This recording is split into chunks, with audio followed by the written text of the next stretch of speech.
Okay, hi students. I wanted to make a quick video to make sure you understood how to find your final exam data within this document. So I realize my screen looks a little bit different than yours right now, but in your Pear Deck, you should have had something that says click on the link below for your final exam information, and it's going to take you to a document that looks like this. Okay, so the first thing to remember is there was two parts to your final exam. Okay, there was the poetry section, right? That poem, Learned Astronomer, and there was that rhetoric, that rhetorical speech, the graduation address about helping address climate change, okay? So on the bottom here, you will see there's two sections. It's going to be your responsibility to look at both sections. There's a blue poetry section, and then right here is the purple speech section. I'm going to go back here.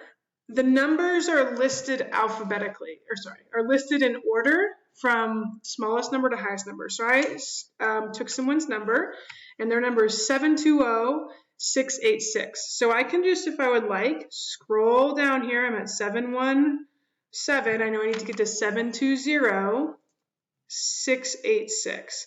So I can look here and find their exam. Okay, this is, remember, the first half.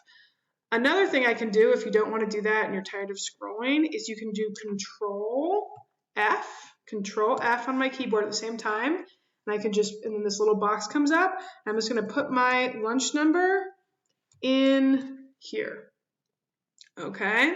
And it will just take me right to that column. And then I can X out and that will be gone, but I'm still here. So you'll notice there are 6 questions on this part. And then there's your first professional paragraph that you wrote and the score. Remember, the score is out of 20 points. Here's the question. Here's the score you got. So the student did very, very well. They got an 18 out of 20.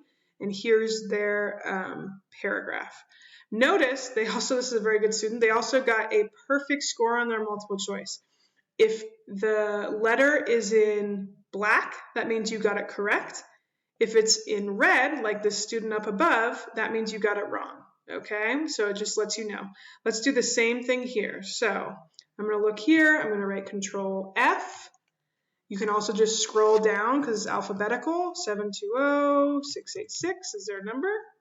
Okay, the student did very well here, and it just populates right to theirs. Remember, if you don't want to use the find feature, the numbers are alphabetical, or sorry, not alphabetical. Why do I keep saying in order from smallest to largest? So I can just scroll down here. If, unfortunately, you're like this person below, and it's blank here, that means you didn't write anything for your response, which is not great. Here's the questions up above, and yeah, this should explain it all for you.